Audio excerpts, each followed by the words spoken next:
আমরা যখন একটা নৌকা আসে তখন এই নৌকার অবস্থান কত কোণে যাবে, কত ডিগ্রি যাবে সব আমরা দেখতে পারি।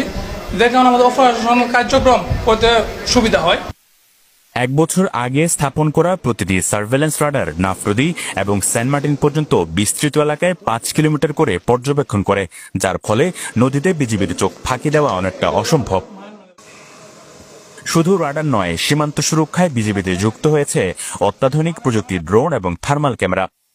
ড্রোনের মাধ্যমে দুর্গম এলাকা যেমন সার্বক্ষণিক পর্যবেক্ষণ করা যায়, তেমনি থার্মাল ক্যামেরা দিয়ে অন্ধকার রাত অথবা ঝড় বৃষ্টির দিনেও 3 কিলোমিটার দূর থেকে শনাক্ত করা যায় যে কোনো বস্তু বা মানুষকে।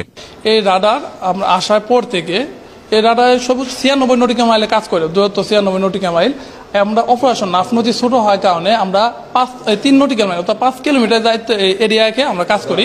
এই 5 কিলোমিটার ভিতরে মায়ানমার থেকে, প্রতিপক্ষ মায়ানমার থেকে কোনো নৌকা, সেটা বা চোরাচালান বা মায়ানমার নাগরিক যেই আসুক না কেন, ককশিট অথবা সাঁতার যেভাবে আসুক আমরা রাডারের মাধ্যমে দেখতে পারি। আমরা এখানে অবজারভেশন করি, যেখানে আমরা পায়ে হেঁটে দেখা গেছে পৌঁছাতে একটু সময় লাগবে, সেক্ষেত্রে আমরা দ্রুত ড্রোন পাঠিয়ে আমরা সেখানে ভিডিও ফুটেজ কালেক্ট করে দেখে তারপর আমরা সেই সন্ত্রাসী খুব সহজেই দমন করতে পারি। আবহাওয়া খারাপ হলে, ঝড় বৃষ্টি কুয়াশাচ্ছন্ন অবস্থাতেও আমরা পরিষ্কার দেখতে পাই।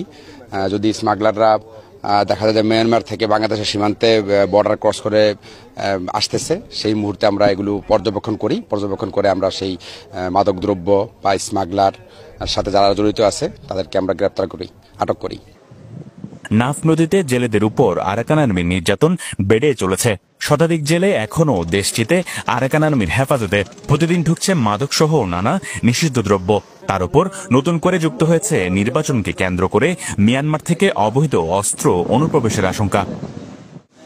তবে অত্যাধুনিক প্রযুক্তির সক্ষমতার মধ্যে নাফ নদী ব্যবহার করে অবৈধ অস্ত্র বা মাদক প্রবেশ সম্ভব নয় বলছে বিজিবি। কিন্তু বঙ্গোপসাগরে সেন্ট মার্টিনের অদূরে সাম্প্রতিক সময়ে হঠাৎ কিছু অপরিচিত ট্রলারের তৎপরতা বেড়েছে, যার নিয়ন্ত্রণে তারা অন্যান্য সীমান্তরক্ষী বাহিনীর সাথে সমন্বয় করছেন বলে জানায় বিজিবির এই কর্মকর্তা। সীমান্ত পার হয়ে যদি কোনো চালান আসতে হয় তাহলে আমাদের যে মোতায়েনকৃত জনবল আছে তাদেরকে এড়িয়ে আসাটা আগে যেরকম একটা বিভিন্ন